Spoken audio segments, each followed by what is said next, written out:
Hey guys, it's Mike from Eldorado Guitars. We haven't had a video in a while where we sat down and had a drink and did some guitar stuff. This is actually one of my favorite cups. I have two of these. I don't know if you guys can read that. And I am drinking a Slow and Low Rock Rye cocktail. This is actually one of those canned cocktails, but it's actually great. So if you see, it's got a little B on it, it's a little black can. It's great. But anyhow, I wanted to talk in this video about a question I get asked a lot, right? So I get asked a lot since, people know, oh, Mike, you've got, all these amps, you have all these guitars, you've owned more amps that, you don't even have anymore. Like, if you had to get one rig, right? Like, I can afford one rig. What rig would you buy if you were me? Right? Like, that's the question I get asked a lot, right? Would you buy an old Marshall, like an old Plexi? Would you buy a modern, a Friedman? Would you buy a really modern amp, like an Omega? Would you get a Mesa? What would you get? And I think my answer will surprise you. I would actually get an Axe-Fx. Yeah. Yeah, I would actually get an Axe-Fx. And you know why I would? Because if you can only afford one rig, the Axe-Fx is so good at this point and so practical, it's going to serve you much better than any of these tube amps. Now wait, before you go and say, oh Mike, is this an anti-tube amp video? No, and we'll get to tube amps in a minute, okay? But like, if I had to buy one rig, I would buy an Axe-Fx 3, a power conditioner, and a Gemini 2x12, the powered 2x12. I have two of those setups. I have one here and one upstairs that I use. One for here for home use and stuff, and then one that I use for rehearsals and whatnot, and gigs.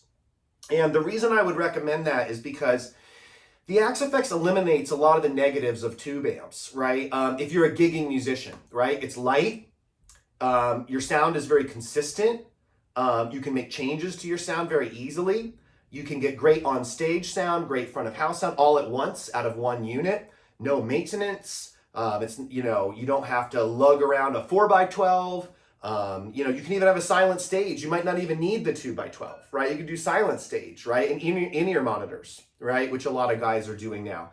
And an Axe-Fx Mark III Turbo, brand new, I think is $3,500. So it's cheaper than a BE100 Deluxe, right? And you're gonna get a ton of amps, a ton of cabs, a ton of effects, yada, yada, yada. And frankly, the Axe-Fx is amazing. It's an amazing piece of technology. I am not one of these people that dislikes modelers. I love modelers and I love tube amps. You can love both, right? Like, it's okay. You can love both, And I think the Axe-Fx is great. It has a lot of advantages over a traditional tube amp, okay? So if you said to me, Mike, I can only afford one rig, I got 5 Gs or whatever, like, what should I do?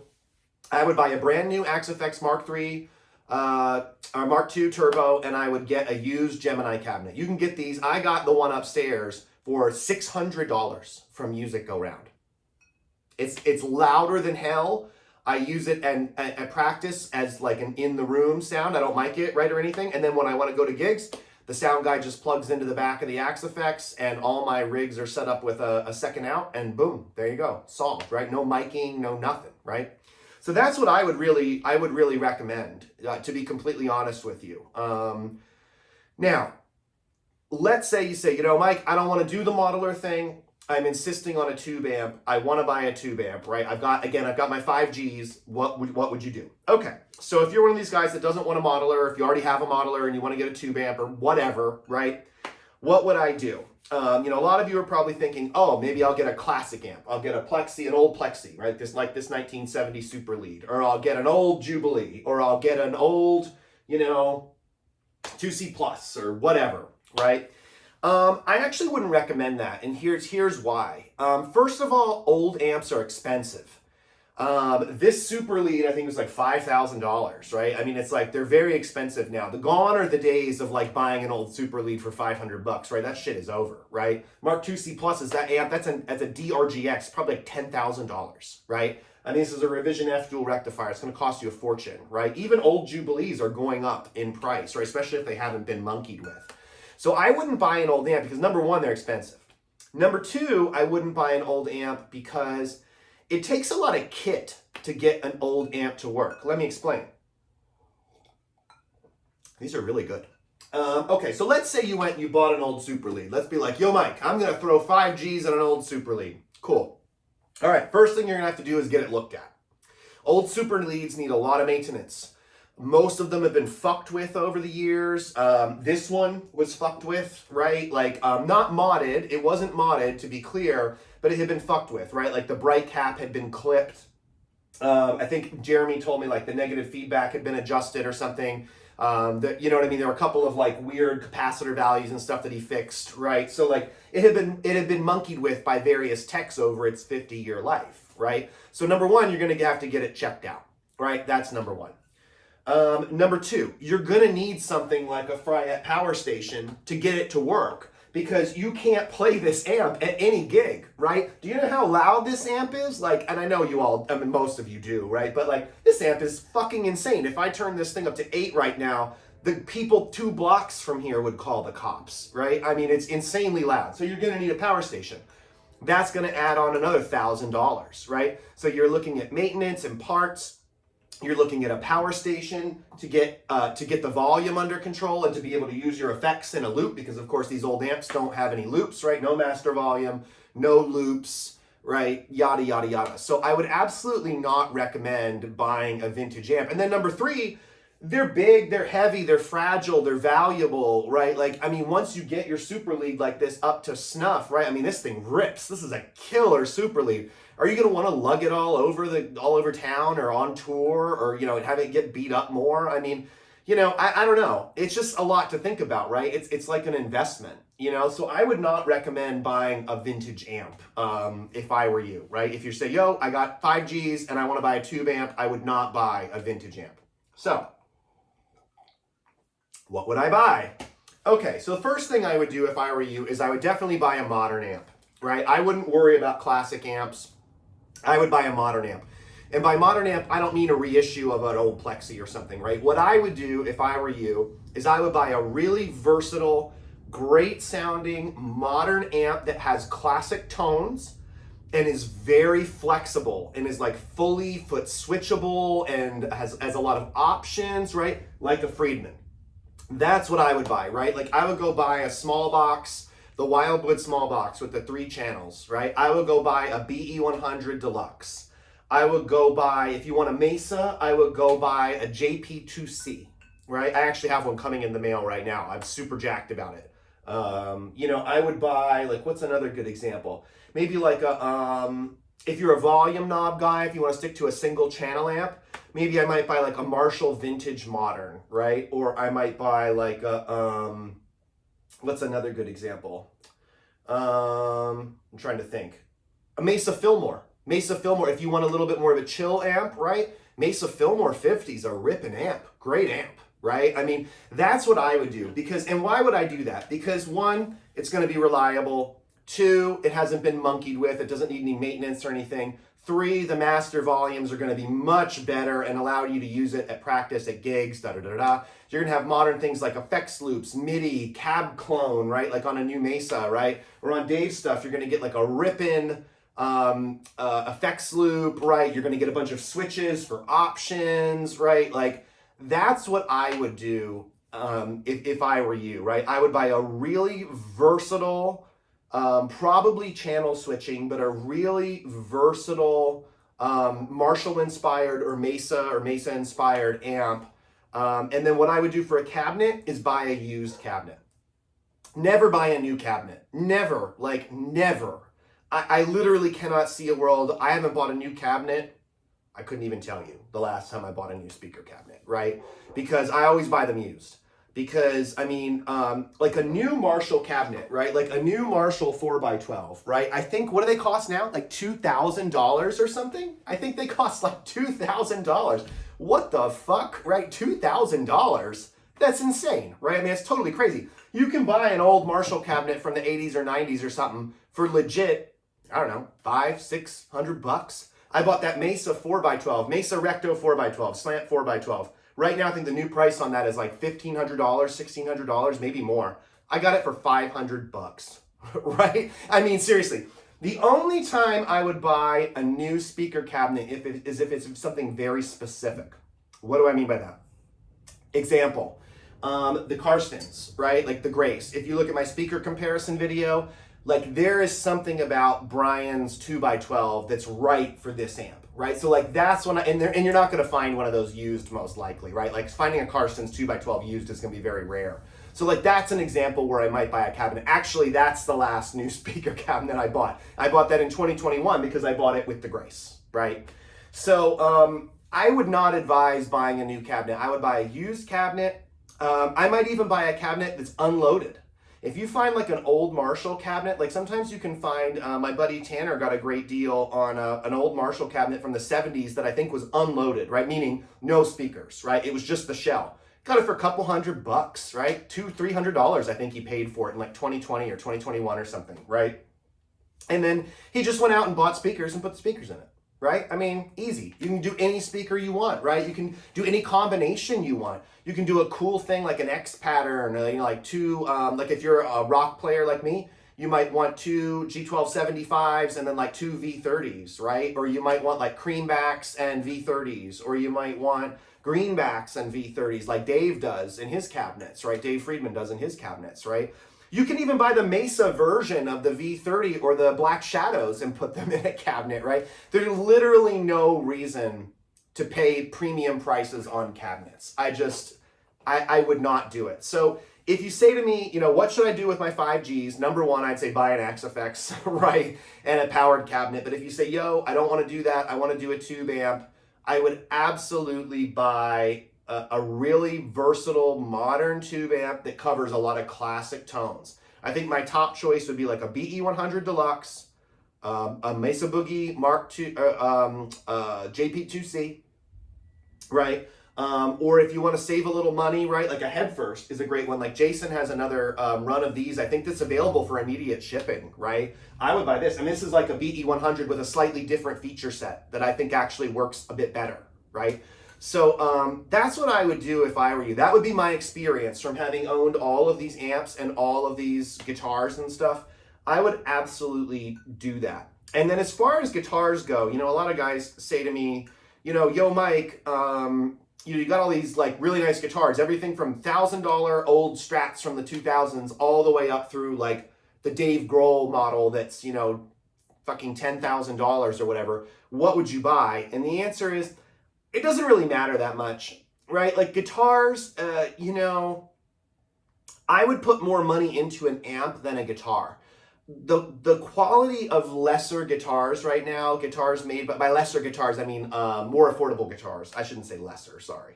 But, more affordable guitars, is great. I mean, you can buy great made in Japan, made in Mexico guitars. I mean, you can even get used. I saw like a used American Professional 2 Strat today. Great looking one, under 8 pounds.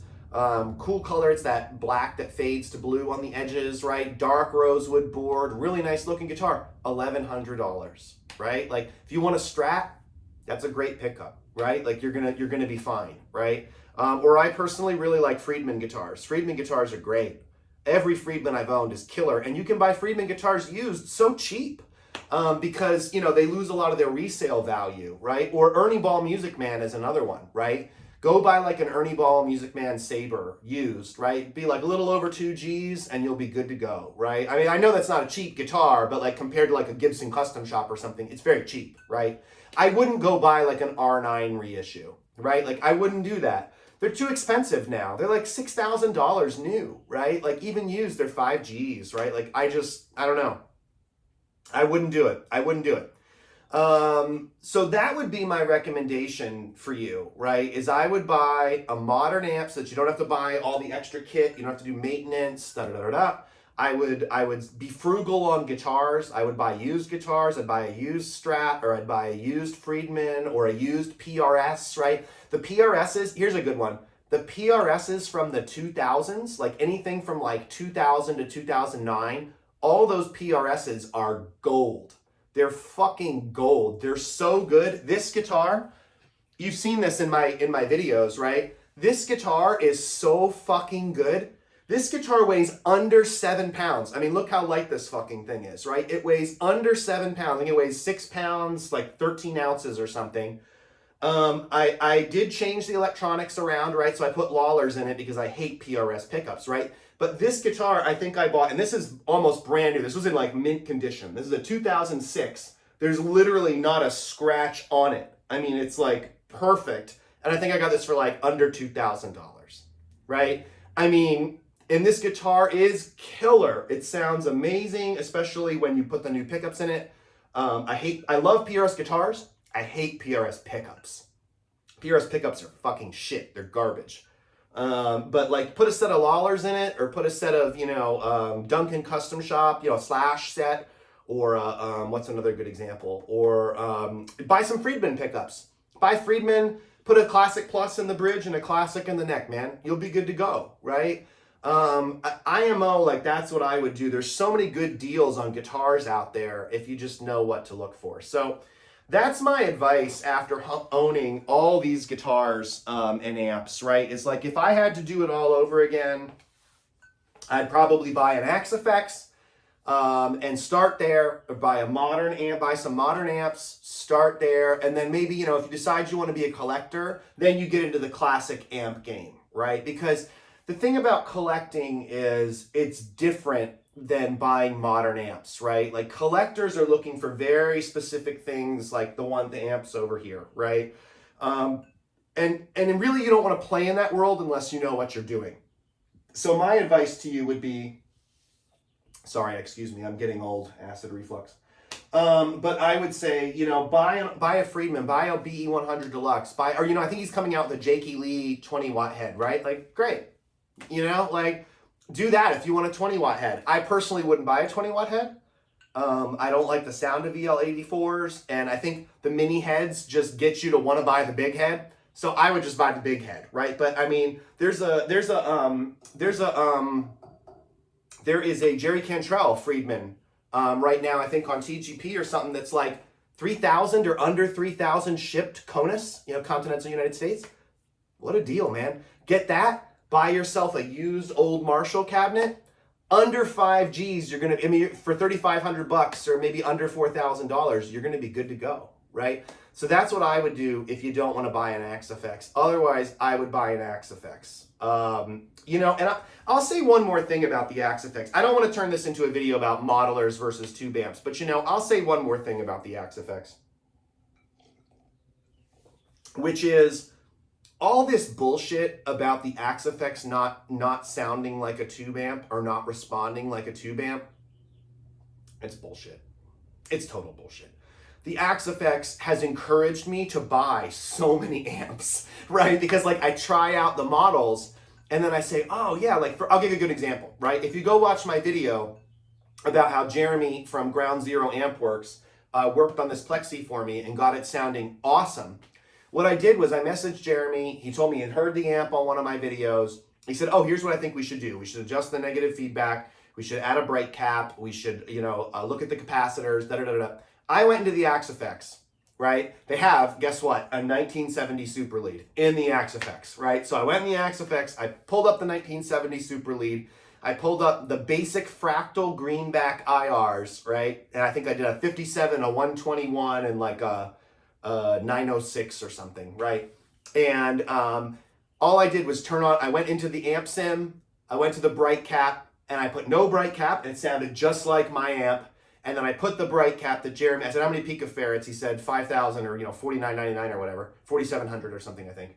And I put it on the Axe-Fx, and holy shit, the amp just came to life, and it sounded awesome. And I was like, wow, if he can do this, that would be great. And guess what? He did it. It's exactly the same. It's literally exactly the same. So I always joke with people, I'm like, yeah, this patch is my favorite Axe-Fx patch. It's literally an almost identical copy of this amp. It's literally identical. Now, what a lot of people are going to say is, yo, Mike, but standing in front of a 100-watt Plexi blowing the fucking place down, that's an experience. I totally agree. It's a fucking experience. But where can you do that? Where can you do that? You can't. You can't anymore, right? Like, and this will be the last thing I say, because I know this video is getting 20 minutes and stuff, but like, look, when I was growing up in the 90s and in the early 2000s playing gigs, right? Most of the gigs I played, that I'm referencing in this instance, right? We're from like the late 90s, maybe 96, 97 through the mid 2000s, like 2005, 2006, right? It's about a 10-year period. You needed an amp, a big tube amp, and a 4x12 because they didn't mic anything. When you went to play at local bars and clubs, they didn't mic anything. And when you were at practice, you didn't mic anything except vocals, right? And at the clubs too, right? Like vocals, right? You would go to a club and they would maybe, under a best circumstance, they would have a vocal mic, a backup vocal mic, and then maybe they might mic the kick and the snare. And that's literally all they did. And the bass, they had a DI box at most venues, and they just DI'd the bass, right? So you needed a really loud tube amp and a 4x12 simply to be heard in the venue over the drums and all of that stuff. But those days are gone. Those days are gone. Even the shittiest venues here in San Diego, they mic everything now, right? Even if it's just a simple SM57 on your Marshall cab, they mic everything now. And the sound guy is going to tell you, turn that thing down, right? You don't need all that volume. You only need a small amount of volume, and then I'll mic it and I'll handle it all from front of house. And that is why the Axe-Fx is so practical, right? Because yeah, standing in front of a 100-watt plexi is amazing. It's a thing every guitar player should experience. But like, no one can do that anymore. No one can, I mean, where can you go and crank your super lead? Let's say you've even got like I don't know what a good example is. Like most of these old Marshalls only sound good loud, right? Like this Jubilee only sounds good with the master. What's the master at? 8, right? The Slash, right? The Slash amp, the AFD. I always run the master at 8, 9. Now that one has a power soak, so it's a little different, right? But these old amps, they have to be run loud to sound good. But modern amps don't have to. Axe-Fx doesn't have to, right? They're going to be much more practical for what you want to do, right? So, look, the Axe-Fx is great. Modern amps are great. Don't let anybody tell you any different. Sure, there's nothing like cranking up your 70 super lead and bringing out your fucking Van Halen Stripe guitar and just ripping, right? There is nothing like that, and everybody should experience it. But it's completely impractical. I saw Jerry Cantrell on tour last May of 2022, and I saw Jerry Cantrell on tour, and I looked at his amp. His amp was sitting on stage. I could see it right there on stage, right? The JJ100. It was literally right there on stage. And I could see it. And Dave always boasts about how Jerry actually doesn't really run the gain that high and that he's really not that loud. And it's true. Jerry's gain was at 6 and his master volume was at 4. That's it. It wasn't that loud. It wasn't that gained out, right? So anyways, I digress, right? My point is to say, if I were to spend 5 G's on an amp right now, I would buy an Axe-Fx and a Gemini. And if you say, yo, I don't want to do that, I want a tube amp, I would buy a BE100, a JP2C, a Headfirst Alta, I would buy a small box, a Wildwood small box. I would buy a Marshall Vintage Modern. You can pick those things up for like $1,100 right now, right? I would buy, if you want a single channel, right? I would buy, you know what's a good one? A Rectifier Multi-Watt. Buy a multi-watt rectifier. They sound insane. They sound great. Don't let anybody bullshit you. They sound great. I owned one. I use the model and the Axe-Fx of it all the time. It sounds great. It's a great sounding amp, right? If you want a Mesa, So that's what I would do if I were you. Thanks for hanging out. I think this is a really important discussion because I've seen so many YouTubers lately trying to talk about modelers and, and I'm not saying they're wrong, right? Like, I think actually, I am not a fan of Ryan Bruce, of Fluff. I don't think he's a bad guy, but he's just not my shtick, right? Like, his music isn't what I play, right? But he was right. He did a video where he said, tube amps are really just becoming kind of like luxury items, right? They're almost like collector's items, luxury items. I'll end with one story related to that. So I had a kid. I mean, he's a guy, but I say kid because I'm 40 now, so people in their 20s feel like kids, right? So this guy messaged me, really nice guy from up in LA, really nice guy, right? And he messages me, I had this 1992 Plexi reissue for sale. Great Plexi, sounded killer, awesome sounding amp. He messages me and he says, yo Mike, I'm interested in your Plexi. I said, cool, man. Yeah, you want to come try it out? He's like, yeah, I'm really interested, yada, yada. I said, okay, cool, man, great. He comes down from LA, and he says, yo, Mike, can we hear it? Can I hear the amp before I buy it? And I'm like, yeah, totally. Like, let's crank it up. So I plug it into the power station, and he just, as soon as I plugged it in, the smile on his face, right? He had this smile on his face, and he goes, that's it. That's the sound I've been looking for.